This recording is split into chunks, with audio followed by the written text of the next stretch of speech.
All right, so today we're going to talk a little bit about how to shade using oil pastels. We're going to be using color. I have my drawing in front of me. You can see I've started outlining some things in oil pastel.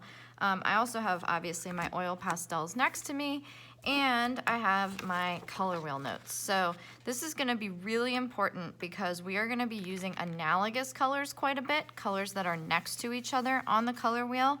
And we are going to be using hues, tints, and shades to create values or shading in our artwork using color, all right? So I've got my color wheel, oil pastels, drawing. I'm going to start with my cupcake, and the first decision I need to make as an artist is, where is my light source? It really does not matter. It's your choice as the artist. I've decided that my light source is going to be coming from up here. Okay, which means that all my shadows are going to be on the opposite side of my cupcake. So on my paper, I've started outlining. I'm using a little bit of blue. And I want you guys to keep in mind, it is not possible at all, to make oil pastels look absolutely perfect, okay? Oil pastels are a material that are a little bit messy, they're easy to smudge, they're very creamy in texture, they will stain your clothes, so please be careful with that. But they will never ever be perfectly blended or perfect. So I don't want you guys to stress yourselves out trying to make this look like a beautiful colored pencil drawing, because it's not. We're using a different medium. Oil pastels are gonna be layered. So now I'm gonna use a little bit of dark blue because I wanna start getting some shading, some value into my drawing. And like I said, I'm probably gonna use a little bit more of this blue over here because that's facing away from my light source. So I'm gonna shade, move this a little bit. Maybe I'll add a little bit here for some texture. All right, perfect. So I can go back and I can add more of my light blue if I want to, and I can overlap it a little bit. Whenever I'm blending oil pastels, I really use light pressure if I'm trying to blend two colors. What I do not recommend, I do not like using my finger because our fingers have oils in them that can damage our paper.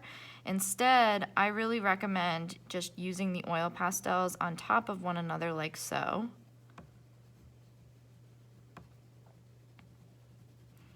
To really create that kind of rich, creamy texture, okay? I'm gonna go in with my white because I wanna make even more of a tint of blue. And what's really nice about adding white at the end is that it really allows you to add even more of a highlight or more texture to your drawing. All right. And then you can always go back if you need to with some of your other colors, like if you need to make something a little bit more vibrant or a little bit more visible. I'm gonna adjust some of my frosting. Okay.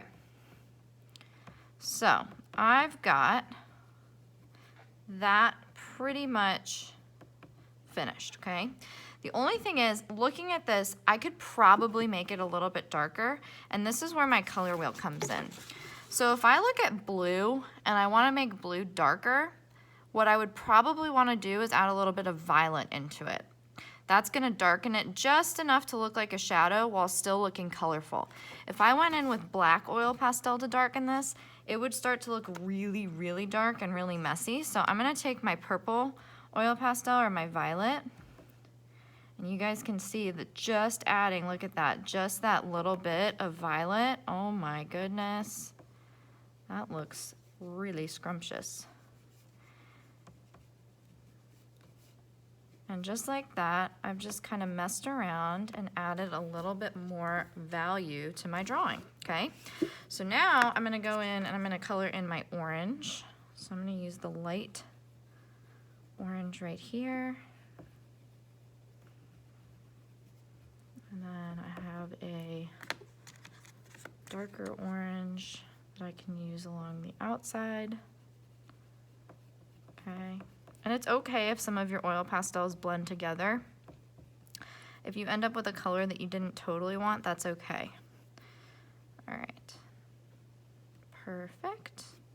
Okay, so I'm gonna use this lighter color. It's kind of a yellow. because I want it facing my light source. If my light is coming from here, then my orange is gonna be kind of dark here. I'm gonna fill in some of my empty negative spaces. Maybe I'll use this to outline. I think that would look nice. Yeah. It's making it a lot more visible. And now I'm gonna use my color wheel again because I really wanna make that orange even darker. So what I would probably do looking at my color wheel to make it darker is I'd wanna go in this direction and use a red orange. So I'm gonna take my red and I'm gonna add a little bit down here, and yeah, you can see that like immediately just adding a touch of that just made it even darker. So I think the next step, I'm gonna work on my wrapper for my cupcake. I'm gonna use pink for that. And I'm gonna just take that pink color. I'm gonna outline it. Kind of like how I use my coloring books. I'm gonna shade it in. And it's okay if I haven't blended it in all the way because I'm gonna eventually start using some of my other colors. Got this red to blend some of this. So I'm gonna use some of my red to outline. I've got a lighter pink too that could be really pretty. So I'm gonna, yeah, that looks really nice. The other color that you can use to make your pink darker is purple. That looks really pretty.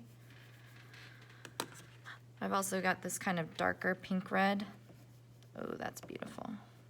That I'm gonna use. And then I want my side of my cupcake wrapper to be darker over here because it's facing away from my light source. All right. I'm gonna blend this a little bit more, and it's okay that I just got, I don't know if you saw a little blue smeared into there, that's okay. But you can see that I'm still really not leaving that many white spots. I'm still trying to color it in as much as I can. And maybe a little bit under the frosting. Good. All right, so now I've got this like background space that I've got to color in. I actually think I'm gonna repeat some of the orange that's in my actual orange because it is going to just make that whole piece kind of tie together. Not totally sure what my background color is gonna be yet, but I'm gonna shade this in.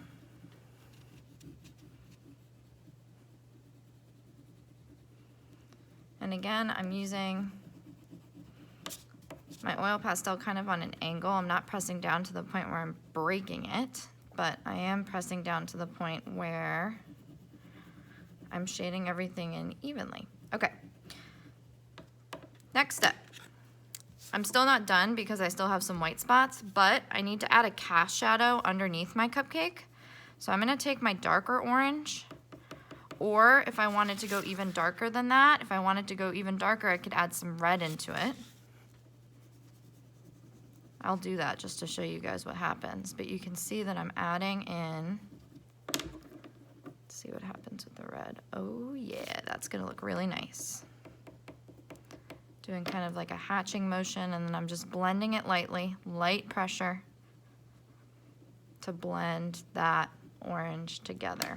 And now I can go in and I can kind of fill in all of those empty gaps.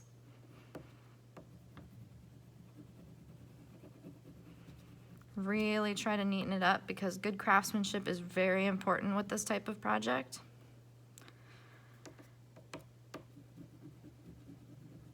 Good, good, good. And blend this out a little bit more, just like that. And then now I'm gonna add my background. So for my background color, I think that this light pink would look kind of pretty. Or maybe, yeah, I think light pink would look nice. So the background is just gonna be a solid color. So I don't want you guys to worry about adding any sort of shading to the background. And you guys remember, if you get a little bit of color smeared into there, just like I did just now, that is okay. That is actually a good mistake. As Bob Ross would say, it is a happy mistake, a happy accident. So please do not worry about making mistakes in this piece, okay?